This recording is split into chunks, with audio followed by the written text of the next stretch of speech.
जय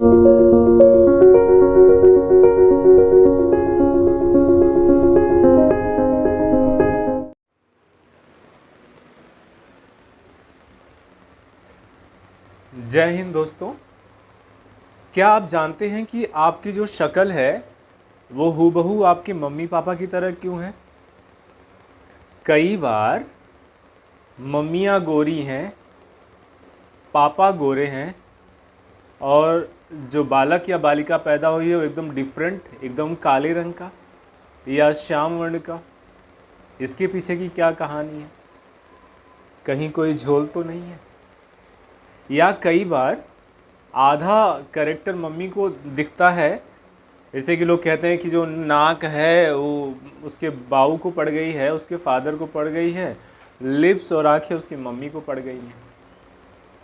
माजरा क्या है? कहीं ये कोई ऐसा मिलावट तो नहीं है जो हमारे पैदा होने पर माता और पिता से आकर के हमारे शरीर में बराबर बराबर मिल जाती है?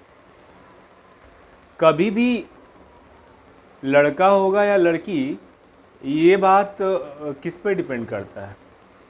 आप बताइए कि शादी के बाद पेरेंट्स में लड़का होगा, पैदा होगा माँ के गर्भ से या लड़की, ये कौन डिसाइड करता है? क्या औरतें जिम्मेदार हैं या आदमी जिम्मेदार है? हमारे समाजों में जो पुराना दकियानूसी समाज था उसमें ये माना जाता था कि अगर उसे लड़का नहीं हुआ तो उसका उत्तराधिकारी नहीं मिलेगा, और उत्तराधिकारी नहीं मिलेगा तो ये भवसागर से पार कैसे होंगे जनाब? इस चक्कर में एक बालिका, दो बालिका, तीन बालिका और न जाने कितनी लड़कियां, 7-7, 8-8 लड़कियां होने देते हैं और अंत में अपने युवराज का इंतज़ार करते हैं। और इस चक्कर में जनसंख्या तो बढ़ती ही बढ़ती है। उन बच्चियों की, बेचारियों की घर में प्रॉपर वो सम्मान नहीं मिल पाता जो उनको मिलना चाहिए। तो ये कौन जिम्मेदार है कि लड़का होगा अगला संतान की लड़की होगी? तो आज से पुराने भ्रम मिटा दीजिए। केवल और केवल फादर जिम्मेदार है, केवल पिता जिम्मेदार है कि उसकी अगली संतान क्या होगी। मम्मियों का बिल्कुल लेना देना नहीं, क्योंकि मम्मियों में जो क्रोमोसोम्स पाया जाता है वो XX पाया जाता है। 22+XX मम्मियों में पाया जाता है, यानी लड़कियों में पाया जाता है 22+XX, और लड़कों में पाया जाता है 22+XY। फिर से सुनिएगा, 23 जोड़े क्रोमोसोम्स में 22 जोड़े दोनों के समान होते हैं। ये होमोलॉगस होते हैं, एक जैसे होते हैं। 22, उसके बाद वाला जो 23वां जोड़ा है वो डिसाइड करता है अगर XY हुआ तो आने वाली संतान जो माँ के गर्भ में पैदा हो रही है वो लड़का होगा, और अगर XX ही रह गया तो आने वाली संतान बच्ची होगी, लड़की होगी। खैर नालायकों, वो समय तो बीत गया जब ये कहते थे कि बेटा हमारा ऐसा काम करेगा। आजकल बेटियां हमारा ऐसा खूब काम कर रही हैं। चाहे देश की राष्ट्रपति को ले लीजिए, चाहे कई राज्यों के मुख्यमंत्रियों को ले लीजिए, चाहे हमारी पर्वतारोहियों को ले लीजिए, चाहे हमारे लेफ्टिनेंट कर्नल और फ्लाइट एयर मार्शल, न जाने कितने बड़े बड़े पदों पे, बड़े बड़े रिसर्च सेंटर में, बड़ी बड़ी कंपनियों की CEO। आजकल लड़कियों का पूरा झंडा बुलंद है। CBSE के 12वीं के नतीजे आए हैं, नालायकों का चेहरा नहीं दिख रहा है। हालांकि मैं किसी को छोटा बड़ा नहीं कह रहा हूँ, लेकिन बात यह है कि लड़कियाँ कितनी फोकस हैं अपने काम को लेकर। अच्छा, उसमें भी कुछ अपवाद हैं जो यहाँ वहाँ टिकटॉक पे, इंस्टा पे रील बना बना के नाचने वाले और फूहड़ वाले, उसमें भी वो विजाती प्रजातियाँ, मैं उनका नाम नहीं ले रहा हूँ। मैं केवल उन बच्चियों की बात कर रहा हूँ जो सेल्फ इस्टीम और डेडिकेशन के साथ अपने माता पिता, अपना देश, अपने समाज का नाम और खुद का नाम रोशन कर रही हैं। उन बच्चियों को सबसे पहले सलाम है। इसका मतलब होने वाली संतान बच्चा या बच्ची होगी, ये डिसाइड करता है पप्पा जी पे, ना कि मम्मा पे, क्योंकि पप्पा के ही क्रोमोसोम्स XY होते हैं और मम्मा के क्रोमोसोम्स हमेशा XX होते हैं। तो आज के बाद दिमाग में ये भ्रम मत पालिएगा कि लड़की होगी तो मम्मा जिम्मेदार, लड़की होगी तो पप्पा जिम्मेदार है, और लड़का भी होगा तो पप्पा जिम्मेदार है। ठीक है, तो बहुओं को कोसना बंद कर दीजिए, अब अपने बेटों को कोसिए, उनकी जाके जांच करवाइए कि लड़का क्यों नहीं हो रहा है। ठीक है, ये तो रहा हमारा सामाजिक पहलू। अब हम लोग बात करेंगे, थोड़ा विज्ञान की पढ़ाई लिखाई कर लें। चलो पहला क्वेश्चन बताओ कि कोई अगर आदमी को, उसके पप्पा को अगर एक बीमारी है जैसे शुगर है, तो उसके बेटवा को भी हो जाएगा? कन्फर्म में हो जाएगा, क्योंकि ये आनुवंशिक बीमारी है जो पप्पा से बेटे में, बेटे से बेटे में, बेटे से बेटे में जाता है। अगर पप्पा बाल्ड हैं माने गंजे हैं, तो क्या बेटवा भी गंजा होगा? कंफर्म तो नहीं है, लेकिन 50% बता रहा हूँ कि बेटवा भी गंजा होगा। लेकिन खैर आज तक, अब आजकल बाल गिर रहे हैं भाई, बहुत टेंशन है, बहुत पैसा कमाना है, बहुत नौकरी में भागना दौड़ना है, तो अच्छों के पप्पा के पूरे बाल हैं लेकिन बेटवा के बाल गायब हैं, क्योंकि बेटवा बहुत टेंशन ले रहा है। इसका भी इलाज है, लाख रुपया रखिए जेब में, जा करके अपने बाल की रुपाई करवा लीजिए। खैर वो भी आनुवंशिक लक्षण है, और करीब की चीज़ दिखाई देती है, दूर की चीज़ नहीं दिखाई देती, इसे मायोपिया कहते हैं। अगर ये बीमारी दद्दा में है, दद्दा से पप्पा में, पप्पा से बेटे में आती है। इस तरह से ये तीनों बीमारियां कैसी हो गई? आनुवंशिक हो गई, हेरिडिटरी बीमारियां हो गई। तो इसे नोट कर लीजिएगा, क्वेश्चन में पूछता है एग्जाम में। आज हम बात करने वाले इन्हीं के इर्द गिर्द घूमने वाले एक चैप्टर का नाम, जिसका नाम है आनुवंशिक यानी हेरिडिटरी। और आनुवंशिकता के जनक ग्रेगर जॉन मेंडल थे, और इन्होंने अपने प्रयोग के लिए, एक्चुअली ये पादरी थे एक चर्च में, मेरे ख्याल से वो ऑस्ट्रिया है, ऑस्ट्रिया या वियना है, वहाँ के चर्च में ये पादरी थे। और इन्होंने क्या किया, एक्सपेरिमेंट के लिए जानना चाहा कि कौन सा प्लांट ले, तो उन्होंने मीठी मटर लिया जिसका नाम है पाइसियम सटाइबम। क्या नाम है? पाइसियम सटाइबम। और मीठी मटर को लेकर के इन्होंने ढेर सारे प्रयोग कर डाले अपने उस चर्च में जहाँ पर वो रहते थे। वहाँ पे एक बगीचा लगा रखा था, ढेर सारे पौधे रोप रखे थे। तो ग्रेगर जॉन मेंडल ने, ये आनुवंशिकता के फादर थे, और इन्होंने मीठी मटर यानी मटर के पौधे का यूज़ किया। तो दो सवाल ये बन गए। अब आते हैं, इन्होंने कौन कौन से टेस्ट कराए थे। तो यहाँ पे मैंने बोर्ड पे टेस्ट का चेकर बोर्ड बनाया हुआ है, यहाँ से क्वेश्चन न जाने कितनी बार पूछा है। पूछेगा कि F1 जनरेशन में क्या रेशियो था, आप बोलोगे 3:1 या 1:2:1। बोलेगा F2 जनरेशन में डाई हाइब्रिड क्रॉस में क्या रेशियो था, आप बोलोगे 9 संबंधे 3 संबंधे 3 संबंधे 1। फिर बोलेगा फिनोटाइप ये है, तो जीनोटाइप क्या है, तो आप बोलोगे 1:1 2:4:2 1:1। चलिए आइए देखते हैं बिना देर किए। यहाँ पे मैंने लिखा है genetics is the study of hereditary character, मतलब आनुवंशिकता जो है आनुवंशिक लक्षणों का अध्ययन कहलाता है। Genetics is the study of hereditary character, ये एक क्वेश्चन तैयार। दूसरा क्वेश्चन है आनुवंशिकता के पिता ग्रेगर जॉन मेंडल, ये मैंने पहले ही बताया था, और ये वैज्ञानिक नहीं थे, ये पादरी थे। प्रयोग के लिए इन्होंने कौन सा पौधा यूज़ किया, तो बच्चों आपके पास आंसर है मटर यानी मीठी मटर, और इसका वैज्ञानिक नाम है पाइसियम सटाइबम। पाइसियम सटाइबम।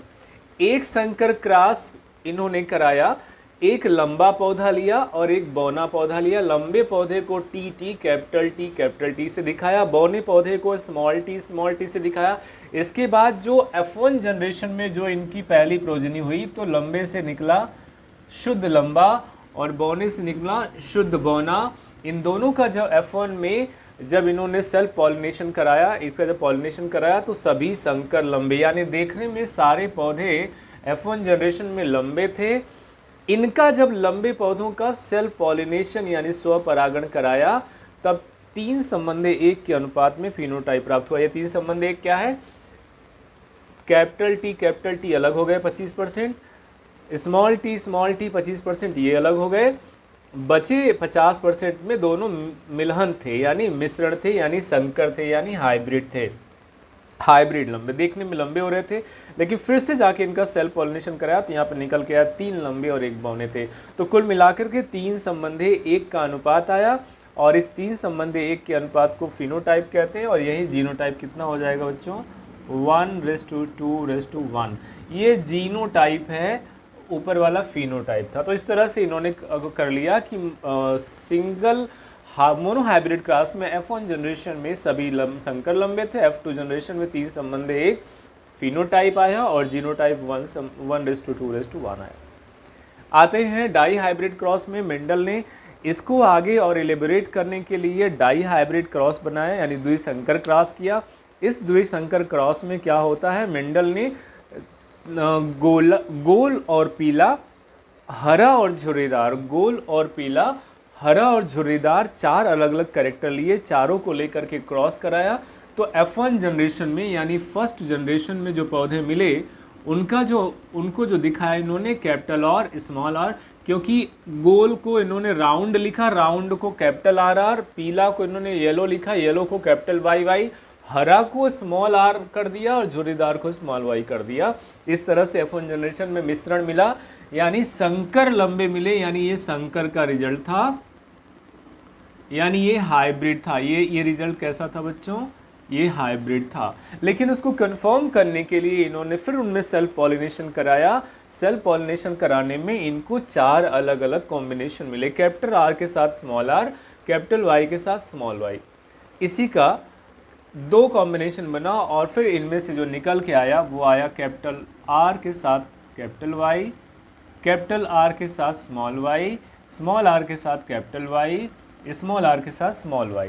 तो ये नर में भी निकला और ऐसा इन्होंने मादा ले लिया, ये मादा है, और यानी कि फीमेल में भी capital R small y, capital R capital Y, capital R small y, small r capital Y, small r small y। जब इसका इन्होंने देखा, आप बनाओगे तो 16 इसमें आपको कैरेक्टर दिखाई देंगे। इसका इसमें हो जाएगा, इसका इसमें हो जाएगा, इसका इसमें हो जाएगा और इसका इसमें हो जाएगा। F2 जनरेशन में जो उनको फिनोटाइप मिला, F1 में मिला था 3 संबंधी 1 का, और F2 में मिला बच्चों 9 संबंधी 3 संबंधी 3 संबंधी 1, इन्हें फिनोटाइप कहते हैं। और जब इसको सेग्रीगेट किया गया तो F2 जनरेशन में इनको मिला 121, 242, 121, 1:2:1:2:4:2:1:1, इन्हें जीनोटाइप कहा गया। अब आपको बताते हैं कि फिनोटाइप और जीनोटाइप में बेसिक क्या अंतर होता है। कहते हैं कि वे कॉम्बिनेशन जो बाहरी से दिखाई देते हैं, यानी वे लक्षण जो बाहर से दिखाई देते हैं, उन्हें आप फिनोटाइप बोलते हैं।